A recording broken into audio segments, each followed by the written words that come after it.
KBS 열린 토론.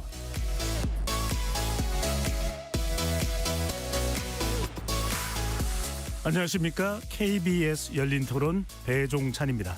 KBS 열린 토론 매주 월요일 여야를 대변하는 네 분과 함께하는 여의도 내변인들로 여러분들을 만납니다. 이해찬 전 총리의 빈소에서 좋은 정치를 하자며 득담을 주고받았던 여야 지도부가 2월 임시국회 개막과 함께 다시 대치 모드로 돌아섰습니다. 쟁점 법안을 둘러싼 여야의 기싸움 정리해 보도록 하고요. 최근 이재명 대통령이 활발하게 SNS 활동을 이어가고 있는데요. 특히 부동산 안정화에 대한 강력한 의지를 밝히고 있습니다. 야당에서는 메시지의 내용과 소통 방식을 비판하고 있는데요. 관련 내용도 함께 정리해 보겠습니다. KBS 열린 토론 지금부터 시작합니다. 치열한 토론 속에서 더 나은 세상을 찾아갑니다. 올바른 세상을 만드는 첫걸음.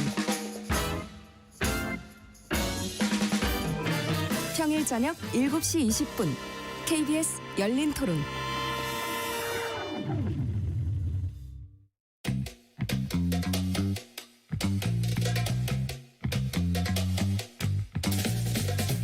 네 명의 대변인들이 함께하는 정치 현안 토크. 여의도 내변인들. 여야를 대변하는 분들과 함께하는 여의도 내변인들, 함께할 네 분의 논객 소개합니다. 김현정 더불어민주당 의원 나오셨습니다. 네, 평택시병 김현정입니다.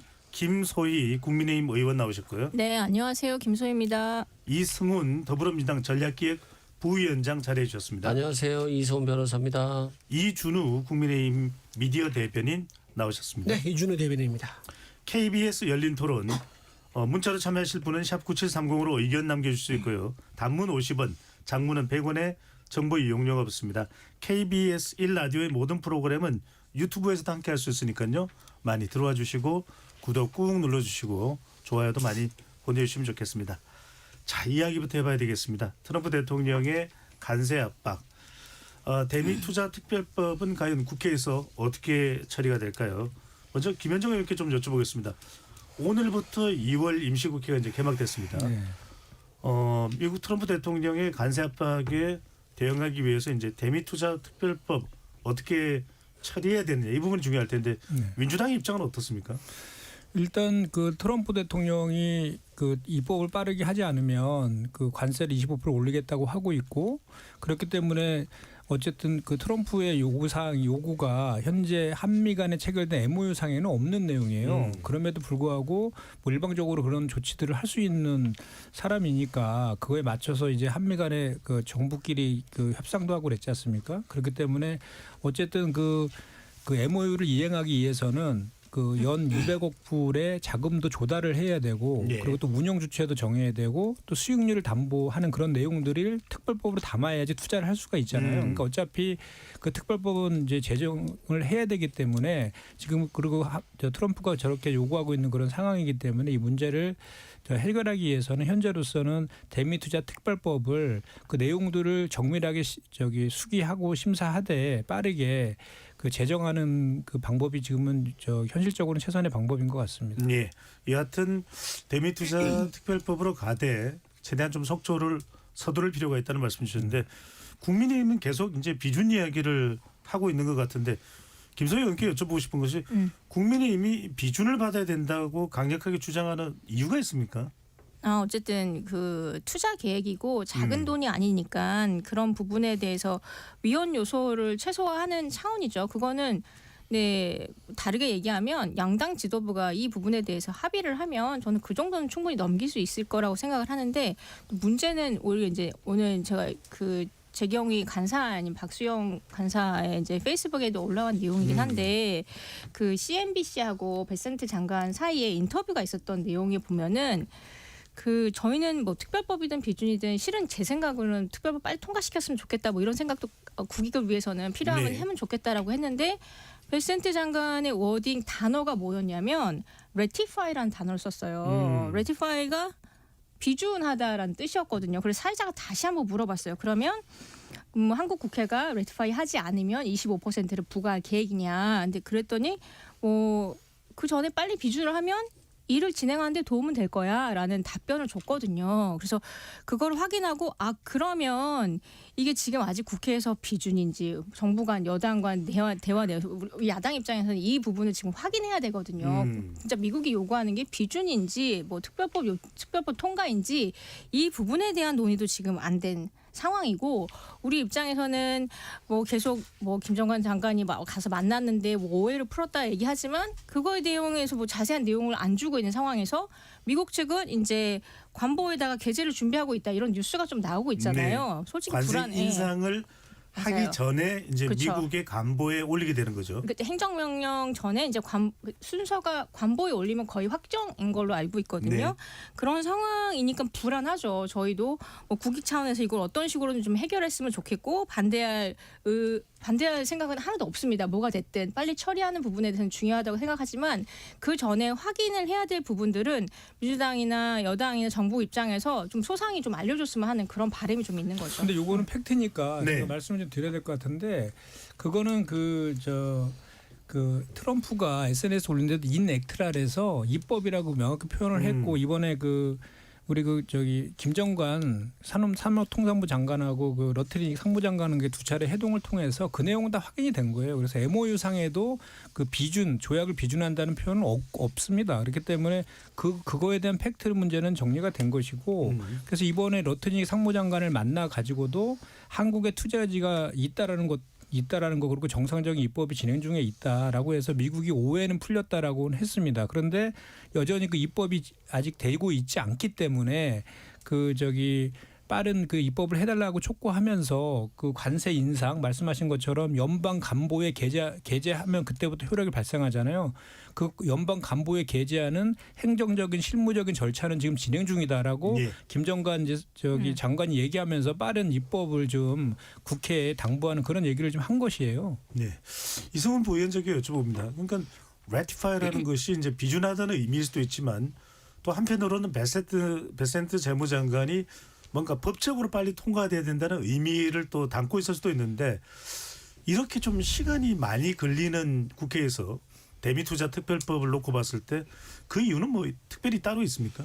일단 2월 말이나 3월 초까지 끝내지 않는다라고 한다면 미국 측에서 아무래도 관세를 올릴 수 있을 가능성이 굉장히 높다. 그리고 뭐 베센트 장관이 뭐 조약이라는 취지로 얘기하셨다는데 아마 워낙 갖고 가고 이 관세 협상을 많이 하다 보니까 좀 착각하지 않았을까. 표현에 좀 착각이 있을 것 같고요. 실제 이제 이 관세가 부과된다라고 한다면 기아나 현대자동차가 지금 한 6조 정도를 부담해야 되는데 15%면 25%면 10조예요. 4조 원이 늘어납니다. 네. 그러면 엄청난 기업들의 피해가 발생하기 때문에 아무래도 조약으로 간다라고 한다면 일단 재원 조달 방안도 확정해 더 내야 되고요. 또 한국 기업들에 대한 영향평가까지도 내야 되는 게 원칙이에요. 그럼 이것만으로도 시간이 많이 소모될 수 있고 미국이 언제까지 기다려주겠습니까? 그러니까 이 대미투자특별법을 빨리 여야가 합의해서 통과시키는 것이 기업들의 피해를 최소화하는 것이고요. 또 이번 달 말이나 아니면 다음 달에 미 연방 대법원에서 관세가 무효다라고 하는 판결을 내릴 수도 있어요. 그렇다라고 한다면 조약보다는 국가 간 의무가 더 큰 조약보다는 좀 한국 자체적으로 대미투자특별법을 통과시켜서 일단 25% 관세는 막고 연방 대법원 판결도 기다리면서 여러 가지 양동작전을 취하는 것이 맞지 않나 싶습니다. 예. 이준호 대변인 이 점은 어떻게 보십니까? 그러니까 결국 미국에 대응하는 것은 속도가 중요하고 그렇다면 특별법을 빨리 통과시키는 것이 더 적절하지 않느냐라는 이성훈 부위원장의 설명인데요. 200억 달러를 우리가 대미 투자 현금으로 해야 되는 이런 중차대한 관련 근거를 만드는데 이거를 속도전을 해서는 안 된다. 그렇게 생각을 합니다. 더군다나 지금 아직까지 그 내용이 확인되지 않은 것들이 있습니다. 쌀과 소고기 같은 경우는 미국에서는 수출한다고 했지만 우리나라 지금 아니라고 하는 게 공식 입장이거든요. 여기에 대해서 아직 교통 정리가 안 돼 있는 상황입니다. 그리고 아까 뭐 버세트 이제 상무장관이 조약이라는 것을 약간 착각하지 않는가 이제 이렇게 말씀하셨는데 200억 달러면요. 우리 돈으로 30조입니다.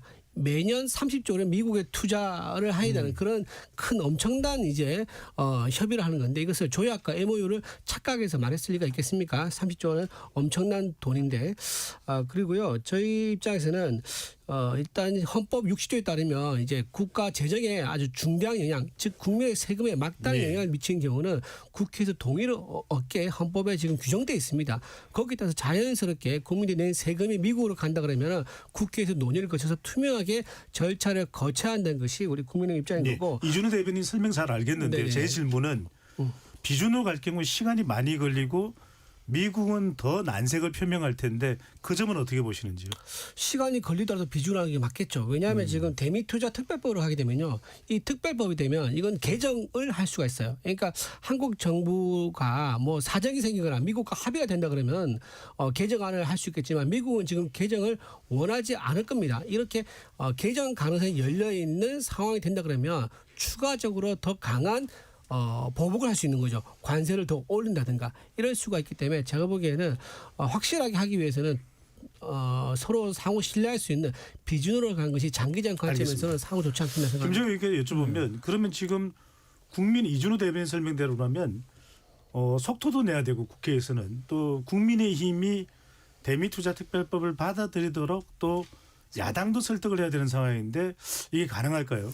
근데 사실은 이제 아까도 제가 말했지만 MOU 상에 그 비준을 하라는 건 없습니다. 그래서 그 원래는 그 특별법을 제출한 달에 초일로 소급해 갖고 효력이 발생하는 거잖아요. 언제까지 입법하라는 것도 사실은 없는 건데 트럼프까지 요구하고 있는 것이죠. 그런데 비준을 하게 되면 국제법적인 효력이 있어서 우리가 개정을 할 수가 없잖아요. 근데 특별법은 국내법적 효력이 있기 때문에 한미 간에 그 상황 변화가 있을 수 있는 거잖아요. 그럴 때 우리가 유연하게 대처할 수 있는데 비준을 하게 되면 그게 구속된다라는 것이고 일본하고 EU도 비준하지 않았잖아요. 그리고 또 미국 같은 경우도 의회 승인도 받지 않고 행정명령으로 했단 말입니다. 그리고 미국에서 지금 우리한테 비준하라라고 주장하는 게 아니에요. 그걸 확인했다고 제가 말씀을 드렸잖아요. 그리고 또 하나는 국민의힘에서 이게 비준을 하지 않으면 특별법 제정에 협조할 수 없다라고 하는데 이것도 사실은 앞뒤가 좀 안 맞는 게 뭐냐면 트랙이 틀려요. 비준하는 거하고 특별법 제정은. 그러니까 네. 비준은 외통위를 통해서 본회의에 상정돼 갖고 처리하는 트랙이고요. 특별법은 재경위 통해서 본회의에서 처리하는 거예요. 그렇기 때문에 트랙이 틀리기 때문에 그 특별법을 그 처리를 하고 계속해서 국민의힘이 예를 들어서 비준을 해야 된다고 주장하면 그 주장은 또 계속 그 주장을 하시면 되는 건데 비준 안 하면 특별법 안 된다라는 것은 사실은 그거는 좀 불성설이죠. 추가 설명을 좀 드리면 김현미. 저희는 그런 입장은 전혀 아니고요. 네. 그 200억 달러라는 큰 돈이 투자가 되니까 이 부분의 설명을 국회에서 국민들을 대상으로 최소한 설명은 해야 된다. 그런 차원에서 비준이 필요하다라고 말씀을 하는 거고 오늘 그 재경 위원장인 이미자 의원님 말씀에 따르면 국회에서 비준 동의안을 안 받았을 경우 위헌 요소가 있는 건 사실이다. 그럼에도 불구하고 양당 지도부가 합의를 하면 이 부분에 대해서 합의를 해서 한쪽 트랙으로 올리고 동시에 특별법을 논의하면 그런 정치적인 해법은 거대 그 의석을 가지고 있는 여당이라면 충분히 할 수 있는 거 아니냐 이런 제안을 했단 말이죠. 여지를 네, 열어뒀네요. 저희는 네. 열어뒀어요 충분히. 제가 그렇게 반대를 한 건 아니었습니다. 네. 제가 여러 차례 말씀드렸지만 이거는 국익이랑 관련된 부분이기 때문에 저희가 이거를 발목 잡을 이유가 하나도 없습니다. 근데 제가 원내대변인에서 김현정이 여야 간에 저2+2 협상 과정을 계속 제가 잘 알고 있는데 그 이미자 위원장은 약간 유연성 있는 건 맞는데요. 송원석 원대께서 완강합니다 지금. 그래서 협상이 지금 안 되고 있어요. 알겠습니다. 자, 이성은 부위원장이 이걸 좀 여쭤보겠습니다. 김민석 총리가 미국을 방문했었는데요. 그때 이제 미국 벤스 부통령을 만났습니다. 근데 그 자리에서 쿠팡의 얘기가 나왔다는 겁니다. 미국 기업에 불이익 조치를 하지 말아달라. 그런 이제 경고성 발언이 있었다라는 이야기가 나오는데 이것도 뭔가 최근에 이 관세 협상에 대한 어떤 강경 대응 이런 이유가 됐을까요? 저는 뭐 그렇게는 보지 않고요. 다만 김민석 총리가 미국 갔을 때 벤스 부통령이 이런 얘기를 했다는 건 쿠팡의 로비력이 좀 상당하구나. 많은 돈을 로비에 사용하고 있잖아요. 특히 이번에 연준 의장으로 지명된 케빈 워시 같은 경우도 쿠팡의 이사였잖아요. 그리고 뭐 주식을 한 135억 정도 가지고 있다라고 하는 거니까 그만큼 쿠팡이 미국에 영향력을 행사할 수는 충분히 있겠다. 그렇지만 이 관세 협상의 문제는 국가적인 문제고 쿠팡의 문제는 그냥 미국 일개 기업에 대한 문제이기 때문에 이걸 갖다가 연계시켰다라고 보기에는 좀 잘못됐다라고 보고요. 네. 다만 미국과의 경제 협상에 있어서 좀 부드러운 것을 유지해야 되기 때문에 쿠팡에 대한 어떤 제재 조치라든가 이런 것들도 굉장히 국가기관들이 조심스럽게 다루고 있는 것 같아요. 그런 점까지도 파급 효과가 발생하지 않을 수 있도록 조심하고 있으니까 뭐 우리가 너무 생각을 크게 가질 필요는 없겠다 이런 생각이 듭니다. 관세 합의와는 별개지만 미국의 이 지도부에서도 관련된 이야기는 나오고 있다 이렇게 봐야 되는데 이준호 대변인은 어떻게 보시는지. 김정관 장관은 분명하게 선을 그었습니다. 쿠팡 문제나 온라인 플랫폼 방지법이 이번 관세 논의에 영향을 미친 것은 아니다라고 또 설명을 하고 있는데 한편 또 트럼프 대통령이 이 쿠팡 사회이사를 맡고 있는 케빈 워시를 미 연준의 차기 의장으로 임명했습니다. 어떻게 보시는지요? 케빈 워시가 이 쿠팡 창업자인 김범석 의장하고 또 대학 동문이에요.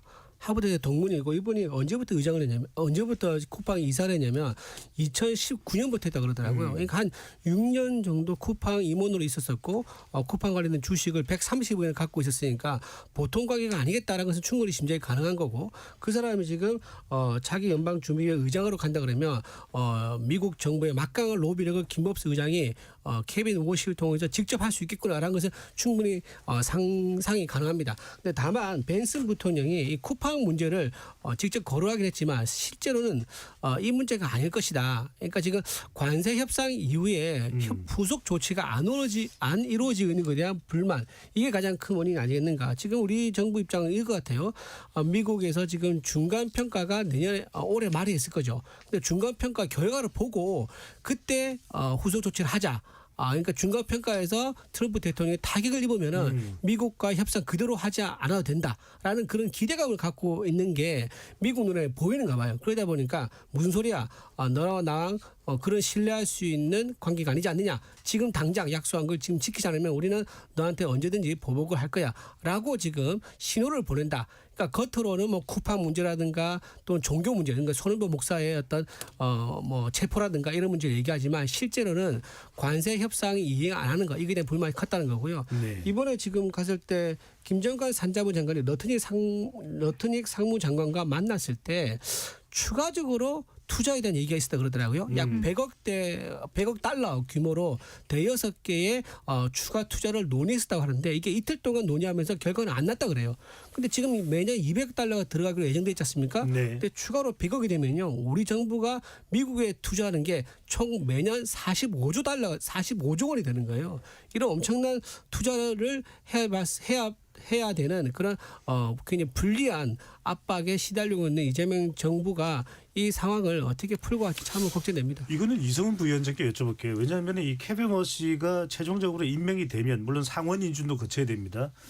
쿠팡 주식뿐만 아니라 가지고 있는 주식을 연준 의장이 되면 다 내놔야 되거든요. 매도해야 되는데 케빈 워시가 쿠팡의 대리인 역할을 할까요? 하기는 어렵죠. 또 이 케빈 워시 자체가 워낙 돈이 많은 사람이에요. 그 부인이 뭐 지금 에스테 로더의 상속녀잖아요. 네, 제인 로드입니다. 예. 그렇죠. 그래서 워낙 돈이 많은 사람들이기 때문에 뭐 130억을 우리는 큰 돈이지만 이 사람 입장에서 큰 돈이 아니기 때문에 자신의 어떤 주식을 위해서 좀 관여할 것 같지는 않고요. 또한 이 케빈 워시가 지금 뭐 우리의 생각과 달리 강달러를 주장했던 사람이고 현금 유동성을 많이 줘서는 안 된다라고 했던 사람이거든요. 그렇기 때문에 지금 오늘 우리 대한민국 주식도 떨어졌습니다만 우리가 케빈 워시에 대해서 너무 성급하게 보면 되지는 않을 것 같아요. 이게 지금 트럼프 대통령과 궤를 같이 하고 있거든요. 오바마 대통령이라든가 아니면 바이든 대통령 때는 반대 의견을 냈지만 트럼프 대통령과 후원자로서 한 몸으로 가고 있기 때문에 오히려 지금 금리는 인하할 가능성이 높고요. 또 자신이 워낙 돈이 많아서 뭐 쿠팡에 주식이 있으니까 대한민국을 괴롭힐 거야. 이건 너무 이 케빈 워시에 대해서 조금 조급하게 보는 것 같다 이런 생각이 듭니다. 알겠습니다. 한 네. 가지 좀 추가로 좀 저희가 김소영 여기서 좀 유심히 좀 봐야 되는 사항은 어차피 사회자 진행장께서 말씀 주셨던 1월 23일 날 김민석 총리와 벤스 부통령의 그 멘트 차인데요.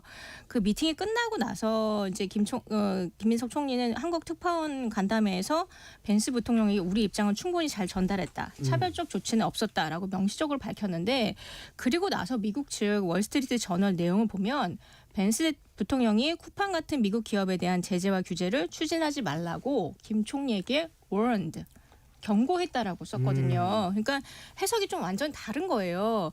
그리고 쿠팡 부분이나 지금 그 구글이나 애플 같은 독과점 그 규제하는 온라인 플랫폼 공정화법 그런 부분들에 대해서 미국이 계속 다른 입장을 다른 목소리를 내고 있잖아요. 예. 저는 미국 측이 협상할 수 있는 카드를 계속 만들고 있는 것 같아요. 그래서 15%로 협상은 되겠지만 너는 이거 들어줄 때 15%로 갈 수 있어라는 협상 카드를 계속 쌓고 있는 상황이고 그리고 김정관 장관이랑 뭐 오해는 풀었다고 하지만 어떤 더 부담을 가져가는지 그 부분에 대해서는 얘기를 하고 있지 않아요. 그래서 그런 부분에 대해서 우리 측 야당에서는 정보를 숨기지 말고 왜곡하지 말고 솔직하게 얘기를 해라 그런 요구를 할 수밖에 없는 상황인 거죠. 예. 요거 저도 한 말씀만 드릴게요. 그러니까 지금 사실 트럼프가 자국 우선주의를 내세우면서 돌발적으로 이렇게 관세를 인상하겠다고 한 것이 이제 문제잖아요. 그런 미국의 태도에 대해서 야당에서 강하게 비판해주면 한미 간에 이렇게 협상할 때 많이 도움이 될 것 같다는 말씀을 먼저 좀 드리고 제가 쿠팡권하고 온라인 플랫폼법은 제가 정무이고 제가 그 연석 청문회도 들어가서 너무나 잘 알고 있는데 예. 쿠팡과 관세 협상은 전혀 별개입니다. 그러니까 전혀 별개고 협상 카드라는 주장은 저는 이제 처음 들었는데 그럴 가능성이 있는지 모르겠지만 일단 쿠팡이 그 핵심이 뭐냐면 3,370만 건의 개인정보를 유출했다는 거잖아요. 개인정보 유출은요. 한국보다 미국이 훨씬 더 엄격합니다. 우리나라에서는 개인정보 유출해갖고 최대로 가진금 때린 게 150억 정도 되는데 미국은 무려 7조를 때렸습니다. 그만큼 이 내용에 대해서 잘만 설명해내면 충분하게 미국 정부 측도 납득을 가능하다는 그 차원이 있고 그리고 이제 그렇게 했다는 것이죠. 그리고 또 하나는 온라인 플랫폼법은 두 가지 축이 있어요. 하나는 뭐냐면 그 온라인 플랫폼 업자와 그 입점 업체들 소상공인들 간의 갑질을 규율하는 그 공정화 축이 하나가 있고 말씀하신 것들은 거대 플랫폼 사업자들을 규제하는 독과점 축이 하나가 있습니다. 그 독과점 축과 관련해서는 관세 협상할 때 미국에서 이것을 논의를 좀 유보시켜달라고 요구를 해서 실제로 유보를 시켜놨어요. 그래서 지금 현재 우리나라가 그 정무위에서 3월부터 추진하려고 하는 것은 온라인 플랫폼은 그 공정화에 관한 축이고 그에 대해서 미국도 이견이 없습니다. 그래서 왜냐하면 그 독과점 축에 대해서 그 반대를 했던 것은 뭐냐면 거기에 해당되는 그 온라인 플랫폼 업자들이 대부분 보면 쿠팡이라든지 구글이나 애플, 아마존 같은 미국 기업들이거든요. 그래서 지금 유럽에서 그런 독과점 법 같은 걸 제정해서 강하게 지금 규제를 하다 보니까 그런 트러블이 유럽가에 있는 그 차에 한국에서는 그 제한을 해서 그건 유보돼 있는 거예요. 그래서 그것도 온라인 플랫폼도 그 사실관계를 제대로 확인해 보면 그 미국과의 그 문제가 있는 것은 아니다라는 말씀을 제가 드립니다. 예. 자, 이번에는 부동산으로 가봅니다. 자, 이재명 대통령이 부동산 관리를 위해서 소매를 걷어붙였습니다. 최근에 SNS를 상당히 많이 올리고 있는데 가장 많은 내용이 양도세 중과 등 집값 안정합니다. 코스피 5천 달성보다 더 쉽고 중요한 일이다. 계곡 관리도 성공했는데 왜 못하겠느냐. 자, 이성 부위원장님 먼저 여쭤봅니다. 어떻게 봐야 될까요? 어떻게든 단호하게 부동산 이 안정화에 집값 안정화에 나서겠다는 의지와 실천으로 봐야 될까요? 그렇죠. 대통령께서 준비가 된 것 같아요. 과거에는 참 부동산 정책은 다루기가 너무 어렵다 이런 말을 그냥 솔직하게 얘기했었는데 일단은 이번에 공급 대책이 나왔잖아요. 태능이라든가 용산이라든가 또는 군 보유지라든가 이런 분야는 주택 공급이 빨라질 수가 있거든요. 정부라고 지방자치단체만 잘 협조한다면 기존 건물을 철거하거나 주민들이 동의를 받아야 될 필요가 없기 때문에요. 그래서 공급 대책이 준비가 됐고 그다음에 세제 문제 관련해서도 굉장히 보수적으로 보고 있긴 하지만 다주택자에 대한 종부세 감면 혜택도 5월 9일부터 없앤다고 그러잖아요. 그러면은 다주택자에게 파는 게 좋을 것이다라고 하는 강력한 신호를 보낸 거고 예를 들어서 주택 한 채가 100억인 주택도 있잖아요. 한 50억이 갑자기 100억이 됐기 때문에. 근데 세 채 네 채 가지고 있어도 20억밖에 안 되는 집도 있어서 1주택자라 할지라도 굉장히 고가 주택에는 보유세라든가 이런 것도 개편할 수 있다라고 하는 여지를 충분히 남겨뒀고요. 그래서 강력한 정부의 정책을 실행할 것이니까 이 정부의 정책을 신뢰하고 따라가 주길 바란다. 라고 이제 강력한 메시지를 보낸 거고요. 크게 보면 산업구조 재편까지도 대통령께서 바라보시는 거예요. 네. 아니 뭐 요즘에 기업일에 투자하거나 산업을 해서 뭐 5%밖에 못 벌면 그냥 아파트 그냥 한 채 50억에 사서 몇 년 지나면 100억 되는데 이런 논리들이 있기 때문에 이건 국가의 산업 전반에 걸쳐서 굉장히 안 좋은 요소잖아요. 그래서 지금 뭐 배당세 분리라든가 또는 회사의 가치를 너무 낮게 하는 PBR 0.2% 이하 뭐 이런 것들에 대해서 현실화하겠다라고 하는 거니까 상법 개정도 2월 말에서 3월 초에 하겠다. 결국에는 우리 산업의 구조가 아파트를 사서 돈 버는 구조가 아니라 일을 하고 기업에 투자해서 돈을 버는 구조로 확실하게 바꿔보겠다라고 하는 강력한 메시지를 보여주고 있고 자신 있다라고 생각하시는 것 같아요. 강력한 메시지. 이준우 대변인 어떻게 보시는지요? 역대 대통령도 참 성공하기 힘들어서 애를 먹었던 것이 바로 부동산입니다. 국민의힘에서는 국민 급주기 방식이다. 장동혁 대표는 오늘 호통친다고 잡힐 집값이면 왜 여태 못 잡았겠느냐. 이재명 대통령이 분당 아파트를 포함해 대통령 주변의 다주택자 집부터 처분하라 비판을 했는데 국민의힘은 어떤 입장인가요? 맞습니다. 이재명 대통령이 이제 분당 아파트가 2022년부터 본인이 팠다고 얘기를 늘 해왔었어요. 근데 아직 안 팔고 있죠. 4년 동안 거기 안 살고 있어요. 그럼 어디 살았느냐? 인천 계양에 자기 지역구에 전세가 또 있었습니다. 거기에 살면서 이제 왔다 갔다 하셨던 것 같은데 그 4년 동안 거주해왔던 그 집이 1년에 얼마 뛴 줄 아세요? 가격이 6억이 뛰었습니다. 근데 본인이 그걸 처분하지 않고 있으면서 이제 다주택 정리하라는 건 맞지 않다라는 생각이 들고요. 이재명 정부의 핵심 고위직 32명 중에서 10명이 다주택자입니다. 그리고 11명이 강남 3구에 주택이 있습니다. 이렇게 고위직에서 모범을 보이지 않고 다주택을 다 유지하고 있는데 국민들 보고 뭘 느끼겠습니까? 저 제도가 시행되면 이재명 대통령이 말한 저 제도가 시행되면은 정말로 집을 세금 폭탄 맞겠구나. 정말 집을 앞으로 못 가지겠구나. 겁이 나가지고 정리를 하는 이렇게 신호가 가야 되는데 고위직들이 다 가지고 있는 걸 보면요. 이것도 결국은 잠깐 바람 불고 비바람 불고 지나가겠구나라고 생각하면서 더 버틸 가능성이 많습니다. 그래서 고위직에서 먼저 모범을 보이지 않으면 아무리 좋은 겁주는 시그널을 보내도 그게 시장에 먹히지 않을 거다라고 좀 말씀을 드리고 싶고요. 이번에 공급 준비 뭐 이제 잘 됐다고 말씀드렸지 않습니까? 그 공급 준비는요 세상 그만큼 쉬운 게 없습니다. 이렇게 준비했다라고 말하는 것은 쉽고요. 실행하는 게 그게 이제 중요한 거죠. 그런데 실행 내용을 살펴보니까 지난 문재인 정부 때 했던 거와 매우 유사합니다. 그래서 우리가 재탕, 삼탕 얘기 나왔었고 또 택지 공급하는 지역도 문재인 정부 때 공급했던 거랑 70%가 동일하다고 나오지 않습니까? 이거 어떻게 해결합니까? 더군다나 서울시와 지금 행정적으로 갈등이 있습니다. 용산지역 같은 경우 10,000세대 이재명 정부가 얘기했지만 서울시는 8,000세대 얘기하고요. 노원구의 태릉시시는요. 이제 그 공공 아파트 들어온 것 때문에 알겠습니다. 주민들이 반대해서 못했던 겁니다. 그런데 그 반대해서 못했던 것을 어떻게 해결했다는 거 해결하겠다는 방법 없이 그냥 또 그쪽에 공급하겠다라고 말한 것은 제가 보기에는 유니콘과 다를 바 없다. 유니콘을 가져와서 잡아서 보여드리겠다는 식의 홍보다. 저는 그런 생각합니다. 예, 김현정 의원께 여쭤보겠습니다. 신년 기자회견 때는 이재명 대통령이 이렇게 규제로 또 세금으로 부동산 시장을 잡지는 않겠다라고 이야기를 했었는데 그 직후 바로 또 양도세 중과 유예 중단 그다음에 또 토지 서울 또 이 수도권 6만 호 이제 공급안도 내놨는데 그 전에는 주로 관련된 이런 부동산 계획을 국토부 또는 경제부총리 또는 청와대 정책실장이 표명했는데 지금은 이재명 대통령이 진두지휘하고 있거든요. 네.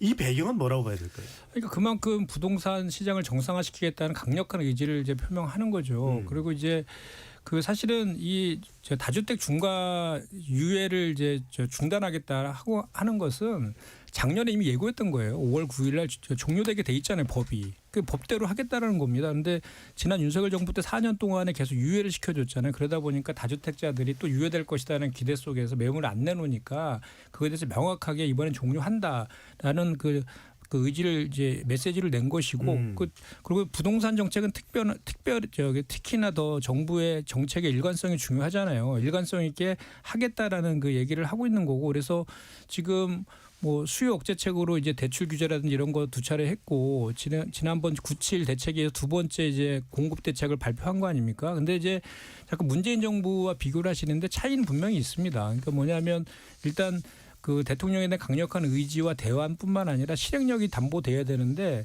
이재명 대통령 하면 누가 봐도 대선 때 슬로건 이재명은 합니다 아닙니까? 그리고 뭐 성남시장이나 도지사 시절에 그 실행력 하나만큼은 다 국민들이 인정하시는 거 아닙니까? 그래서 반드시 그 일관성을 가진 정책으로 이제 실행하겠다라는 의지를 표명하고 있는 것이고 이 관련해서 이제 이게 세금으로 뭘 잡겠다라는 게 아니잖아요. 이건 원래 법에 되게 돼 있는 것을 갖고 실행하겠다는 거에 불과한 것이고요. 다만 이제 국민의힘에서 이거 관련해서 그 다주택자의 입장에서 뭐 이렇게 뭐 공포 뭐 경제학이니 뭐 이렇게 호통을 친다 뭐 이런 호통 경제 이런 표현을 하는데 이런 것들은 좀 이렇게 조롱 섞인 비난보다는 좀 대안을 제시하는 게 훨씬 더 좋을 것 같다. 왜냐하면 이재명 대통령 스타일은 그렇게 야당에서 대안 없이 이렇게 조롱 섞인 비판을 하면 바로 SNS 통해서 국민과 직접 소통하시잖아요. 그럼 국민들이 봤을 때는 국민들한테 있는 사실 그대로를 이야기해주고 설명해주고 어떻게 할 것인가를 그렇게 호신탄회하게 소통하는 대통령을 더 전 선호할 것이라 생각하거든요. 네. 그래서 저는 그 망국적인 부동산 투기 이것을 잡는데 같이 여야가 같이 대안도 같이 하면서 좀 모색했으면 어떨까 하는 생각입니다. 네, 김민정 의원님 말씀하셔서 저도 여쭤봅니다. 네, 대안 그러면은 주시는데. 부동산 정책은 참 후한 점수를 어느 정권이든 주기가 쉽지 않은데 네. 지금 뭐 대안 이야기하셨으니까 네. 국민의힘이 생각하는 대안이 있는지 또는 지금 이재명 대통령 정부에서 내놓은 4차례 이제 부동산 정책이 나왔는데 어떻게 평가하십니까? 저는 일단 지방선거를 앞두고 좀 급하셨다라는 생각이 좀 들고 왜냐하면 그 이재명 정부 들어오고 부동산 대책을 3번 내셨는데 52주 계속 지금 상한가예요 부동산이. 그래서 처음에는 뭐 이것도 하겠다 원래는 애초에 규제는 없다라고 말씀하셨는데 지금 계속 입장을 바꾸고 계시잖아요. 그리고 저희가 왜 호통을 치냐라고 왜 국민들을 협박하냐 이렇게 한 거는 명확합니다. 하루에만 4번씩 막 SNS를 하시잖아요. 거기다가 나 5월 9일까지 집을 팔아라 뭐 이런 식으로 하시니까 그 문재인 정부와 노무현 정부 때 겪었던 그 상황 겪었던 국민들 그 경험치가 있었던 국민들 입장에서는 예. 다 그 경험치에 의거해가지고 생각을 하실 수밖에 없는 거예요. 이제 그런 부분들을 좀 고려해 주셔야 될 것 같고 그 3주택자 그 세금 부과 중과하는 부분에 대해서는 저는 개인적으로는 이거 부과해야 된다고 생각합니다. 그렇지만 이거를 실행해봤었잖아요. 실행했을 때 실제로 이걸 부과하면 사람들이 집을 팔아서 공급이 늘어나겠지 했는데 그렇지 않았어요.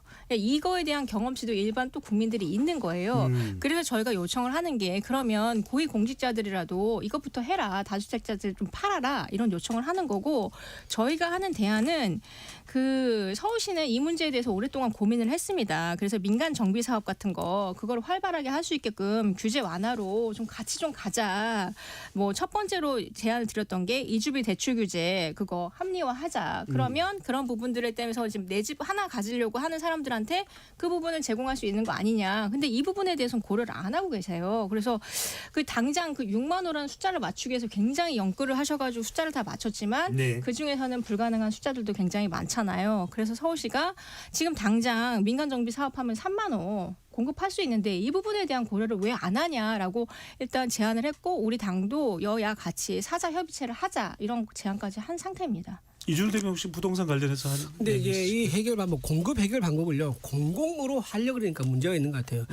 민간에 가진 장점이 뭐냐면 최적의 자원 배분이고 굉장히 속도가 빠르다는 겁니다. 공공을 하게 되면요 서비스나 품질이 민간을 따라갈 수가 없거든요. 근데 공공으로 배분을 했다가 나중에 이게 시장에서 외면받으면 그 나중에 어떻게 할 겁니까? 흉가로 남아있는 그걸 전부 다 정부가 책임 어떻게 지려고 그럽니까? 그래서 이 오세훈 시장도 하는 말도 그렇고 전문가들 하는 말이 뭐냐면 재건축 재개발을 같이 하지 않으면 이건 해결을 못한다. 지금 6만 원 이게 공공으로 이제 성격이 있기 때문에 6만 원밖에 안 되는 건데요.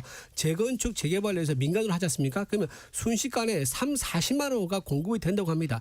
이렇게 확실한 공급 방법이 있음에도 불구하고 이것을 외면하고 있는 모습 보면은요. 제가 보기엔 집 잡을 가능성이 그렇게 높아 보이지 않는다 말씀드립니다. 네, 김희정 의원님 지금 이야기를 하셨으니까 오히려 이 재건축 재개발에 좀 역점을 두면 6만 원가 아니라 30, 40만 원도 나올 수 있는데 왜 안 하냐. 이게 일종의 대안이라면 대안인데요. 그러니까 이제 우리가 부동산 시장을 안정화시킨다는 것은 투기를 근절하고 실제로 실거주할 수 있도록 만들어주는 거잖아요. 근데 이제 그 전에 규제 완화를 통해서 재개발 재건축을 많이 했을 때에 그 실패한 사례들이 너무 많았잖아요. 이미 실패를 확인한 그런 그 정책이라는 것이죠. 그래서 실제로 민간 주도로 규제 풀어서 재건축 재개발했더니 어떻게 됐냐면 집값은 오히려 더 폭등을 하고 거기는 원주민들은 쫓겨나고 뭐 이런 문제들이 생겼던 게 확인이 되는 그 부분이 있었잖아요. 그래서 오히려 그 공공주도로 하는 것이 집값을 안정화시키는 그런 것에도 도움이 되고 다만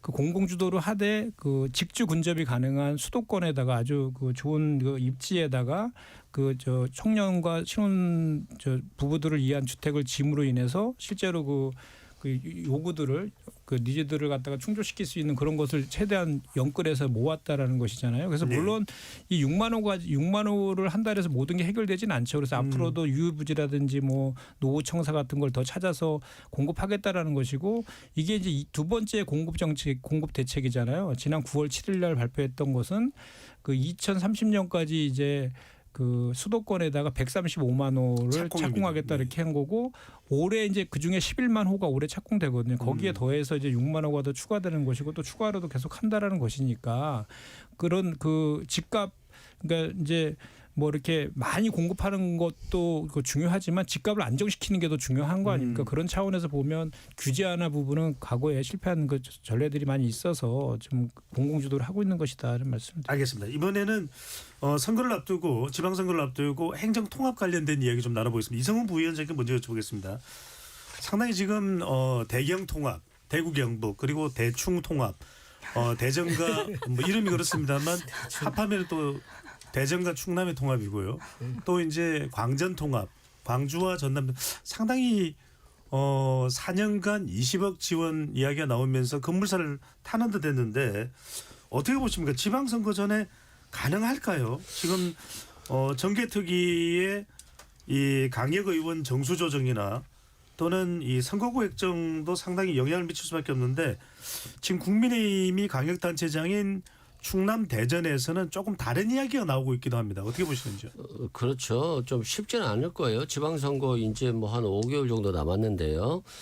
그 과정에서 뭐 예를 들어서 광주와 전남이 통합을 하고 대전과 충남이 통합한다 쉽지는 않잖아요. 다만 이제 호남 같은 경우는 상당히 긍정적으로 잘 가고 있는 것 같고요. 이게 또 정치적인 역학관계가 있잖아요. 뭐 예를 들어서 대전시장이 있고 충남지사가 있는데 합쳐지면 한 명이 나오는 거잖아요. 그렇기 때문에 어려운 부분도 있고 또 이게 이제 시너지 효과가 있어야 되는 거잖아요.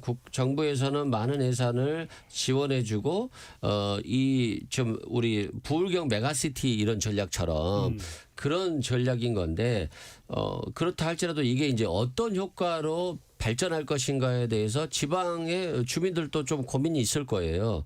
또한 대전시장 같은 경우는 주민투표를 하겠다라고 하는데 주민투표 하겠다라고 한다면 실은 불가능한 거잖아요. 지금 현실적으로 시간상. 그래서 정부 입장에서는 지원도 해주고 이 지자체가 통합함으로써 시너지 효과를 높여주기 위해서 많은 고민들을 하고 있는데 이제 정작 자치단체장들이 거부하면 할 수 없는 것이니까 이건 뭐 자치단체장과 주민들의 의사가 굉장히 중요한 부분인 것 같습니다. 예. 이게 상당히 중요한 이슈입니다. 이준우 대변인은 어떻게 보시는지요? 2월까지는 마무리가 돼야 지방선거 일정에 차질이 없을 것이다. 뭐 예비 후보자 등록도 있으니까요. 그런데 지금 상당히 좀 급물살을 타는 듯 했다가 다시 좀 2월 들어서는 좀 주춤하는 모양새입니다. 지방선거 전까지 가능할까요?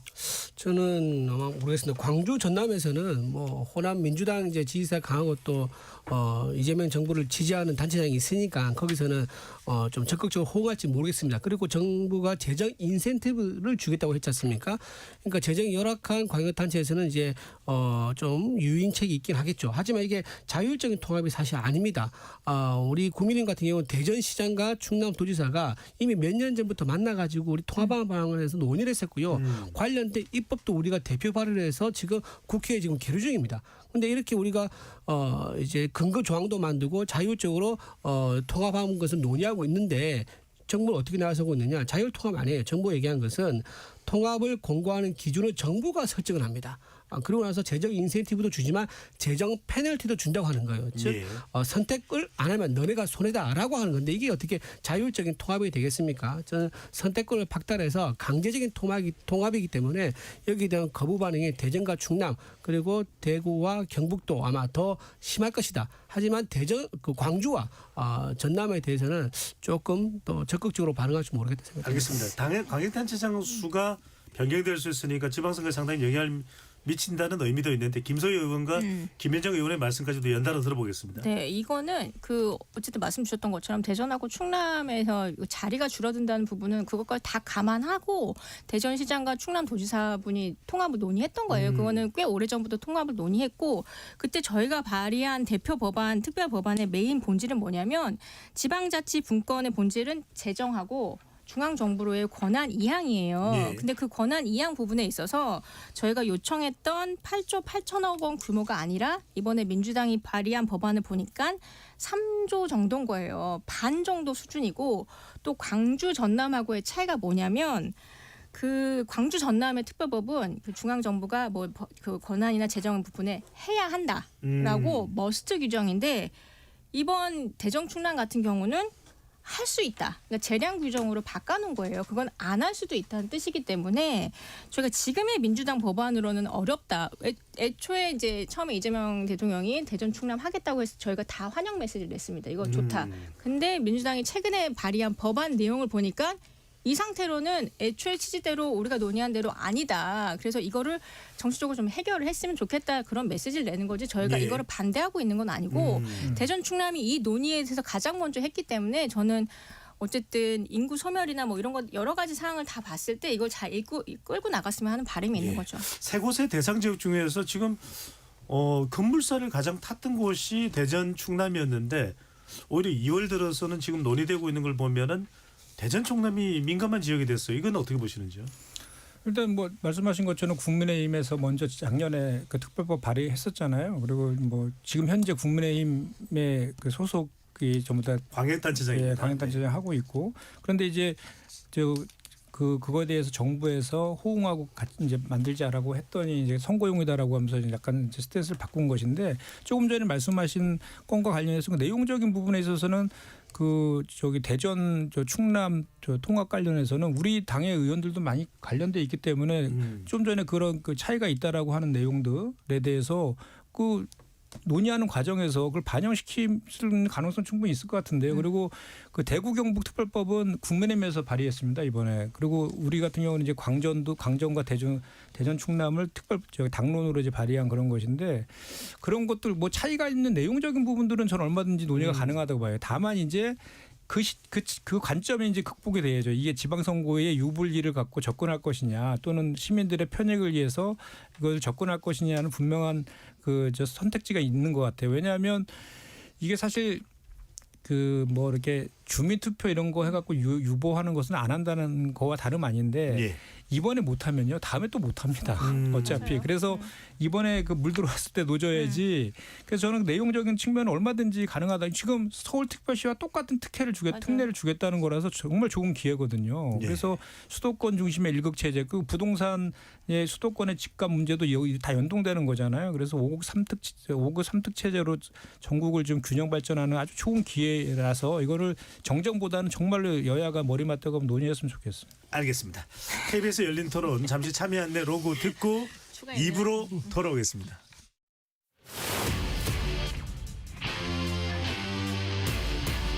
토론에 정답은 없습니다. 토론이 세상을 바꿀 수도 없습니다. 하지만 질문은 새로운 세상을 만들 수 있습니다. 질문으로 올바른 세상을 만드는 첫걸음 KBS 열린 토론.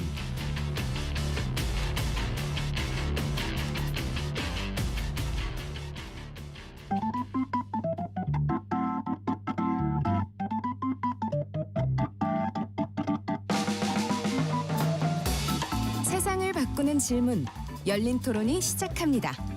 KBS 열린 토론은 언제나 열려 있습니다. 단문 50원, 장문 100원의 유료 문자 샵 9730 그리고 KBS 어플리케이션 콩으로 여러분의 의견을 남겨주세요.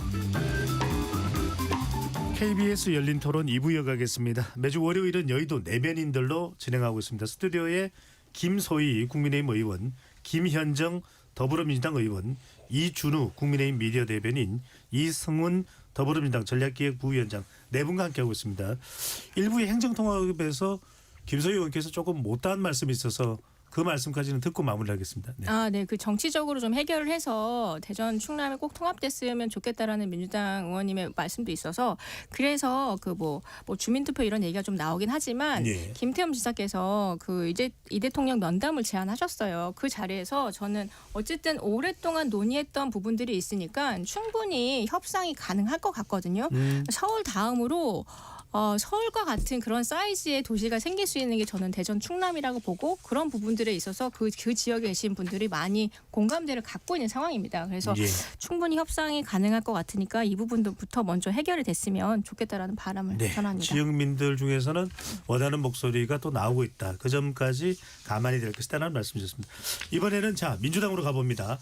최근에 뭐 가장 큰 이슈는 혁신당과의 합당 이야기인데 이건 먼저 이승훈 부위원장께 여쭤보겠습니다. 민주당 내부에서 또 반발 목소리가 나옵니다. 초선 의원 28명, 최고위원 3사람의 반발에 이어서 어제는 경기도지사 이 출마가 예상되는 한준호 의원이 정청래 대표의 합당 제안 철회를 촉구하는 또 기자회견을 열었습니다. 뭐 합당하면 그래도 지방선거의 경쟁력이 더 커질 수도 있을 텐데 반발이 나오는 배경은 뭡니까? 일단 한준호 의원이 굉장히 강력하게 얘기했죠. 중단하라라고 했고요. 지금 당원들 그러니까 바닥 민심, 당원들의 바닥 민심도 지금 왜 하느냐에 대한 의문이 있어요. 그게 뭐냐면 아니 지금 조국 혁신당 지지율도 낮고 대통령의 지지율이 이렇게 높은데 합당을 했을 때 정말 뭐 1 플러스 0.3이면 1.3이 될 수 있느냐의 문제인 거죠. 오히려 1.3이 안 될 수도 있다. 좀 중도 보수까지도 스펙트럼을 넓혀가고 있는데 좌쪽으로 더 가는 것들이 효과가 있느냐에 대한 의문이 있어요. 두 번째는 국민의힘 입장에서 보면 조국 혁신당과 민주당이 통합하면 상대방도 경계감이 좀 높아질 수 있고 또 국민들 입장에서 보면 다수당에 대한 견제 심리가 또 높아질 수 있어요. 그리고 민주당 내부에서 보면 이렇게 통합까지 됐으니까 당선되겠지라고 하는 느슨해지는 경계감이 있을 수가 있고요. 그래서 통합이 과거처럼 단순한 방식의 로 1+1이 2가 아니다. 그런 당원들의 의사가 많이 있다. 또한 그러면 앞으로 당명은 어떻게 해야지? 당연히 민주당의 지지율이 높으니까 그대로 가야 되는데 그리고 이제까지 당대당 통합하면서 지분을 나눠먹게 한 경우에는 국민들이 굉장히 비판적인 시각이 있었어요. 그래서 조국 혁신당과 합당을 하더라도 지분을 줄 수 없습니다. 단지 준다라고 한다면 공천 과정에 있어서 조국 혁신당 후보가 공정하게 이 경선할 수 있는 구조 요것만 줄 수 있는 거거든요.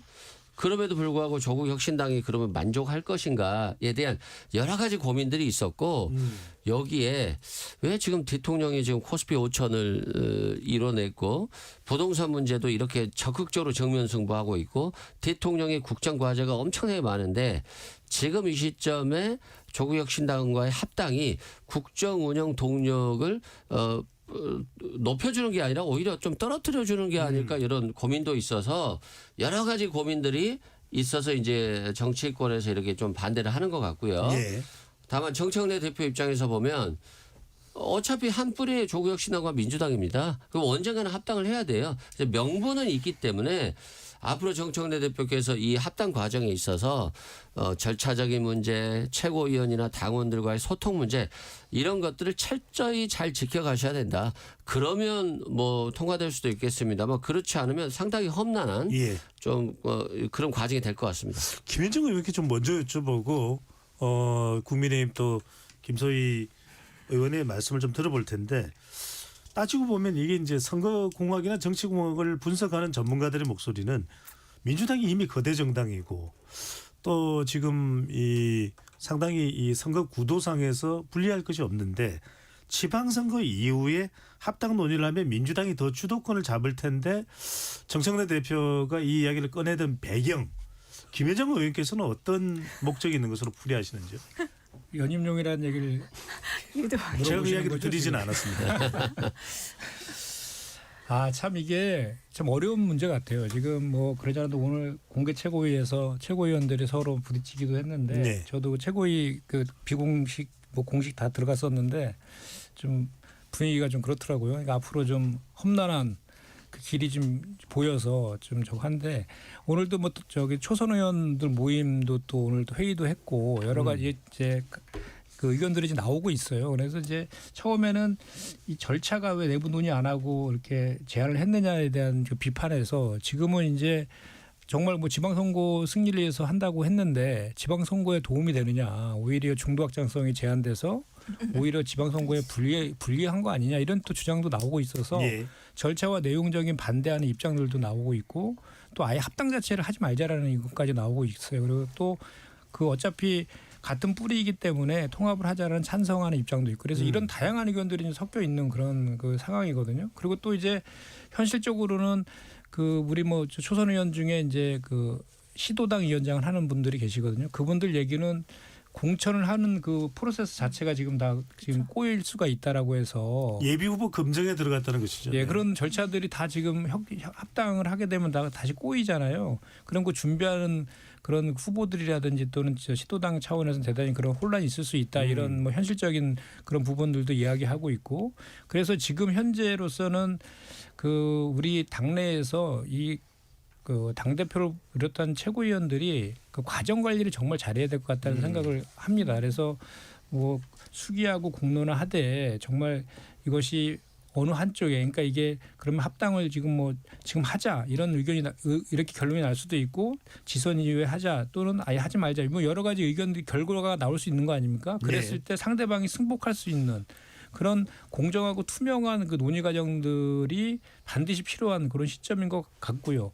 그리고 또 각자의 그 이해관계들이 틀리기 때문에 그 다른 관점에서 다양한 의견들이 나오고 있어서 그거를 잘 지금 수렴해가는 과정도 정말 필요한 것 같습니다. 네, 김정일 말씀 들어보니까 뭔가 풀어야 될 게 있는 것만은 또 사실인 것 같아요. 분명해 보이는데 6월 용이냐 8월 용이냐 이준우 대변인께 최근에 그 이 문자 메시지를 주고받는 화면이 이제 이 사진이 공개되면서 또 커다란 파장이 벌어지고 있는데 관련 내용은 바로 이 조국 혁신당과의 민주당 사이에 밀약이냐 그건 안 된다. 지분도 나누는 건 불가하고 등등등 이제 상당히 부정적인 그런 문자 메시지가 보였고 그것을 이제 받고 적어도 합당과 관련해서는 이통 대통령의 의견은 아닌 것으로 받아들이면 좋겠다. 또 이런 또 주고받는 문자 메시지가 상당히 또 민감해졌는데 어떻게 봐야 될까요? 그 문자 메시지를 누가 과연 주고받았느냐, 그 당사자 누구냐 이런 이제 궁금증도 많이 있습니다. 이준우 대변인은 알아요, 누군지. 저는 알죠. 예, 저는 안 돼. 일단 최고위원 그 한 분을 맡습니다. 최고 한 분을 맡고요. 나머지 이제 상대는 국무위원도 맡고요. 국무위원 중에서 정말 힘이 막강한 국무위원이다. 이렇게 말씀을 좀 드리겠습니다. 그 얘기를 하셔서 잠깐만 김현정 의원은 알고는 궁금했는데. 계시는데 말씀하시기는 어려운가요? 아니 아니면 공식적으로는 지금 확인된 건 아니고요. 카더라죠, 카더. 카드라다. 네. 그치 나도 네, 예상. 이준호 대변인 이어가시죠. 네네. 근데 그분들이 왜 이런 대화를 나눴을까요? 미락이라는 단어를 썼는데 이건 미락이라는 단어를 쓸 정도면요. 전체 지방선거에 전략하고 기획에 참여할 수 있는 사람, 그러니까 판을 짜는 사람이 쓰는 단어다라고 관점에서 본다 그러면은 미락의 의미가 뭘까요? 정청래 당대표와 조국 당대표가 공동대표에 대해서 서로 미락한 게 있는 게 아니냐. 자, 이런 부분이 있는 것 같습니다. 이 부분이 황운하 의원이 얘기하면서 더 이제 불거졌는데 사실 황운하 의원이 조국 혁신당으로부터는 경고를 받았다고 얘기하지만요. 제가 보기에는 조국 대표가 오히려 감사했을 것 같아요. 왜냐하면 당 대표 기왕이면 합당하게 되면 적어도 한 명 정도는 당 대표를 해야지. 지금 수적으로는 어마어마하게 차이가 나지 않습니까? 뭐 162석과 12석인데 이런 이제 상태에서 숫자 그대로만 한다 그러면 사실 조국 혁신당이 그 자리를 찾았으니까 아무것도 없습니다. 근데 공동대표 한 자리 정도는 조국 혁신당이 가져간다 그러면 나머지 지도부에서 몇 개 챙기는 자리 있지 않습니까? 그런 거라든가 또 상임위에서 상임위원장 자리라든가 또 간사 자리라든가 이런 것들을 조국 혁신당에서 어느 정도 보장을 받을 수 있겠죠. 즉 지분을 조국 대표가 공동대표는 정도는 받아야지만 지분 정리된다라는 것을 황운하 의원이 용기 있게 잘했다고 조국 대표를 아마 감사하고 있을 겁니다. 알겠습니다. 하지만 대외적으로는 그렇게 밝힐 수가 없는 입장이라고 말씀을 드리고요. 저는 김민석 총리가 했던 그 말에 키가 있다고 봅니다. 뭐라고 했죠? 로망이라고 했습니다. 당 대표는 나의 로망. 지금 사실상 김민석 총리가 당 대표 출마설을 한 건 다름없는 상황이기 때문에 지금 이 대화는 모든 것은 8월을 겨냥해서 네. 하고 있는 갈등이다. 그렇게 봅니다. 앞서 이제 김민정 의원께서는 그 문자 메시지의 당사자들은 카드라라는 말씀을 분명히 해주셨습니다. 이승훈 부위원장 보시기에 이런 미략이 실제로 물밑에서 있었다고 보세요. 이 실제 미략이 있었다면 상당히 큰 파장이 될 수도 있을 텐데. 구체적인 미래까지는 못 갔을 거예요. 지금 같은 민주당 구조에서 정청래 당대표가 뭐 공천 지분을 어떻게 주고 공동대표하고 이런 것들은 못했을 겁니다. 다만 이제 상징적인 차원에서 양당이 합당하면 양당 당대표가 공동대표가 되는 게 일반적인 관례였죠. 공동대표예요. 예, 그런 정도 수준인 것이지 뭐 지분을 나눈다 이 말 했다라고 하면요, 진짜 정청래 대표 정말 민주당 지지자들로부터 엄청난 비난을 받을 거예요. 그래서 그런 건 아닐 것으로 저는 보고 있고요.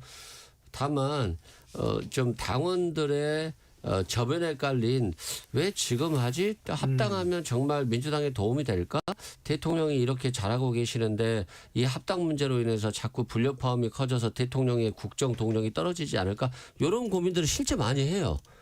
그래서 정청래 대표께서 이걸 진행하는 데 있어서 상당히 어려움이 있을 것 같아요. 그렇기 때문에 오히려 그럴 때일수록 더 공개적으로 더 깨끗하게 이렇게 논의를 하는 것이 좋을 것 같고, 다만 이제 지방선거가 너무 조급해서 합당을 하더라도 뭐 예비후보 자격심사라든가 또는 후보자를 결정하는 문제라든가 정말 촉박한 상황이에요. 그런데 그렇게 신속하게 진행해야 되는 상황에서 모든 절차를 투명하고 공개적으로 하면은 사실상 좀 어려워지지 않을까 싶습니다. 네. 자, 이 관련해서는 이제 이 민주당 당 사정 관련해서는 김정은 의원께 한 가지 두 가지 정도만 여쭤보고 넘어갈 텐데, 오늘 내일이 바로 1인 1표제입니다. 네. 상당히 중요한 그 당내의 분수령이 될 텐데 대체적으로 나오는 전망은 통과될 것으로 보고 있는데 어떻게 보시는지요? 통과될 것 같아요. 지난번에는 정족수가 미달됐었잖아요. 근데 아까 1시경까지 한 30% 투표했다 그러더라고요. 근데 내일까지 투표거든요. 그러니까 이제 정족수는 넘어갈 것 같고, 기본적으로 뭐 지금 우리 최고위원회 출마했던 분들까지 해서 1인 1표는 필요하다라고도 했기 때문에 뭐 이번에 이제 합당 관련된 그것 때문에 연계해서 그 부결되는 거 아니냐 이런 견해도 의견도 있던데 시각도 있던데 그러진 않을 것 같습니다. 그건 네. 통과될 것 같습니다. 사실은 이걸 여쭤보려고 한 겁니다. 그런데 오는 5일 이재명 대통령이 과거 민주당 당대표 시절에 함께했던 이 원내대표단 비공개 만찬, 비공개입니다. 만찬입니다. 지난 전당대회에서 정청래 대표와 경쟁했던 박찬대 의원이 포함되어 있습니다. 어떻게 이 의미 해석을 해야 될까요? 저는 이게 사실 그 두 차례 걸쳐 원내대표단과 만찬을 하셨거든요. 이제 우리 여당이 되고 1기, 2기가 있어서 저도 이제 그 1기, 2기 같이 이제 해서 원내대표단으로 참석을 했었는데 그 이전에 야당 시절에 정말 힘들 때 당대표랑 원내대표를 투톱 체제로 해가지고 힘든 시기 대선 승리를 이끌면서 힘든 시기를 같이 했던 이제 박찬대 원내대표 그 원내대표단이 있잖아요. 예. 거기를 그동안 그 노고에 대한 치하 차원에서 좀 하는 것 같고 원래 그 전에 왜 그 정청래 대표하고 박찬대 원대하고 대통령께서 같이 만찬도 하고 그러셨잖아요. 그리고 원래는 그 박찬대 원대 임기 끝나고 하려고 그랬는데 그때 당대표 선거 경선에 나가는 바람에 오히려 오해 살까봐 그때 안 하고 이제 저 밀어놨던 거를 이번에 이제 하는 것 같습니다. 그렇게 네. 봐주시면 될 것 같아요.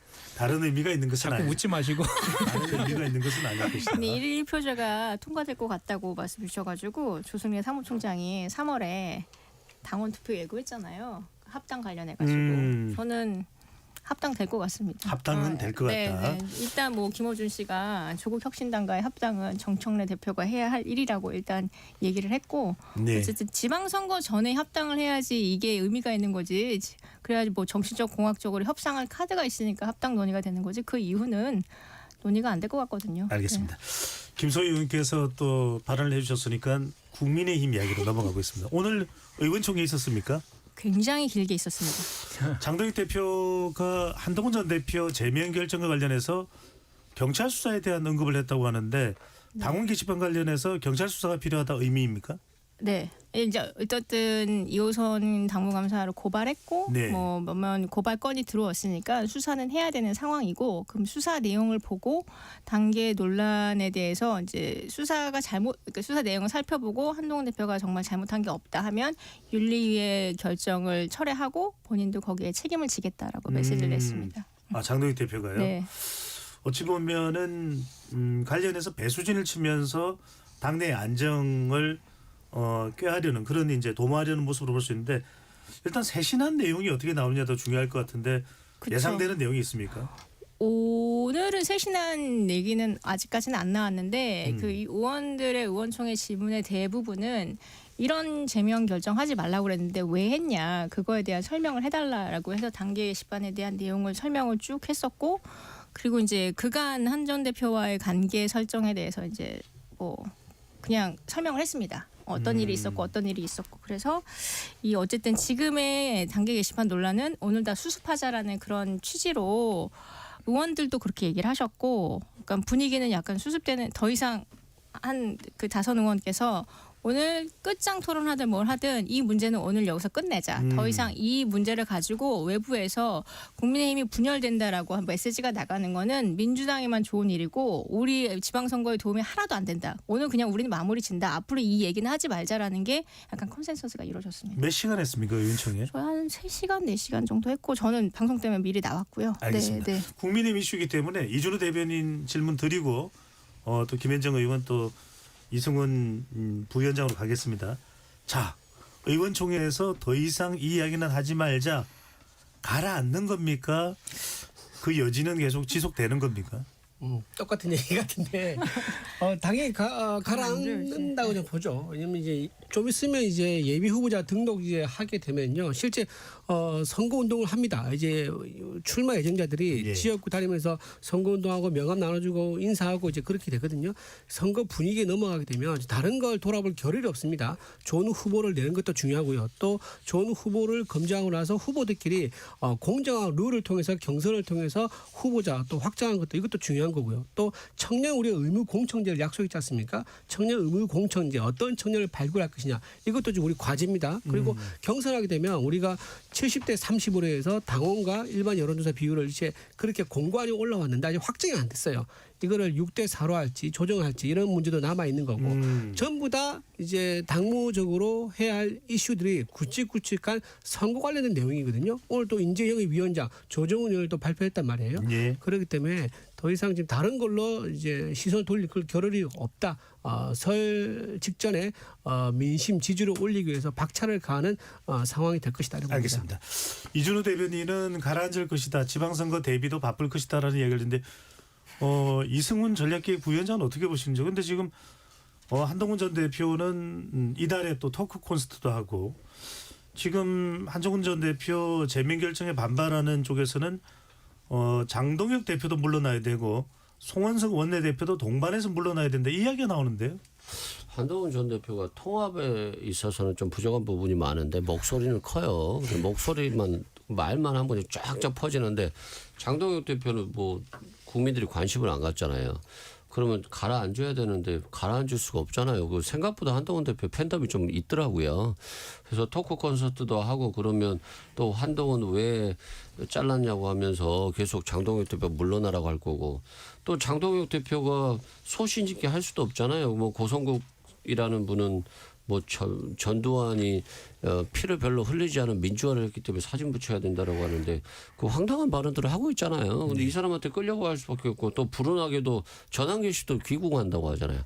그럼 한 명이 더 늘어나는 것이기 때문에 장동혁 대표가 좀 힘들 것 같은데 근데 장동혁 대표에게 내겐 다 계획이 있으라는데 과거부터 보면 유승민 전 의원 나가고 나서 재미 본 게 없잖아요. 이준석 나가고 나서 재미 본 게 없고 한동훈 전 대표까지 내보냈고 이제 한동훈 전 대표 마무리가 되면 뭐 오세훈 시장도 또 내보내야 되는 거잖아요.